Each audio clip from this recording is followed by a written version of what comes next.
Okay, in May of 2011, I read uh, five things.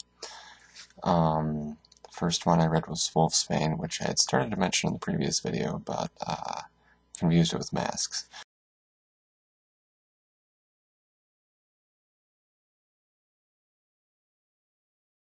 Wolfsbane is the sequel to Masks by Patricia Briggs, and it is the same universe. It takes place maybe a year after the events of the first book, and Erelorn, I think is the main character's name, and she's returning to her family's castle, her kingdom, whatever, so a lot of the story deals with her relationship with her family, and she's sort of estranged from it. She has a really strong,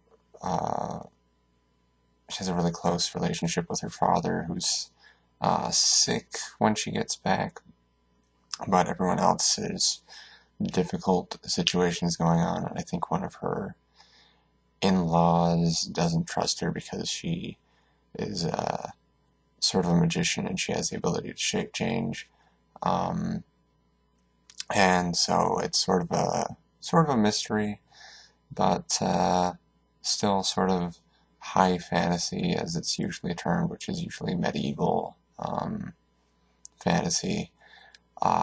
She's just a brilliant writer. I would recommend reading her stuff. So then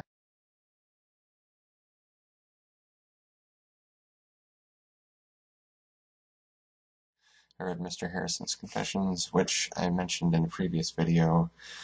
Cranford, the BBC series that they made, Cranford and Return to Cranford, and those two miniseries were Cranford, Mr. Harrison's Confessions, My Lady Ludlow, and a nonfiction book that was about what was going on in England at the time. A lot of it dealt with the railroad coming into rural parts of England. Cranford was supposed to be based on a particular town where Elizabeth Gaskell either lived or she had a bunch of friends there.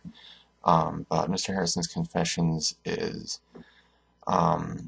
one of the main stories in the first miniseries that is about this doctor who comes to this town and gets all of the women there all in a flurry because he's a young, handsome doctor, and he, through a series of his own actions, but also through miscommunication, and then he has a friend who's an idiot that miscommunicates, or he sends out some valentines. So it's him trying to adjust to this new town, and he has these new ideas about how medicine should work that are in conflict with the doctor he's replacing, who he's basically apprenticing under. And it's a short story. I mean, it's basically a novella, and that was a good one. Like I said, My Lady Ludlow there's still good parts of it, but it's really by itself. There's not a whole lot there to grab onto. But Mr. Harrison's Confessions is a good book. It goes into culture, and also it's the medicine of the early to mid 19th century in England. I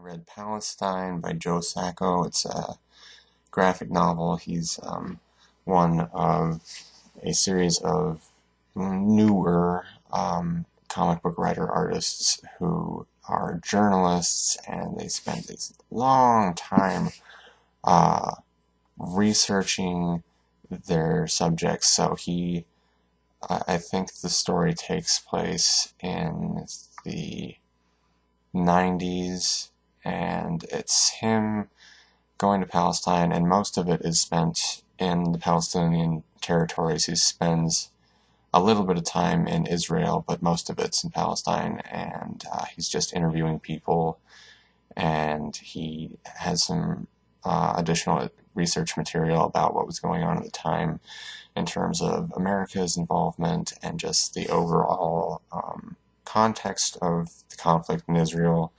And I think he comes down pretty firmly on the side of Palestine, but in the chapter that's on Israel, you see that there are a lot of Israelis that feel like they don't want to have a war with Palestine, but they also don't appreciate constantly being attacked. It's a very worthwhile read, but it's pretty upsetting. And if you're someone that's sort of made up your mind about Palestine, it might not sway you one way or another. For me, I have my own thoughts about it, but I think just knowing as much as possible is the best, even if I end up having the same opinion. So it's a good book for people who don't know a whole lot about the history of the conflict in Israel and Palestine.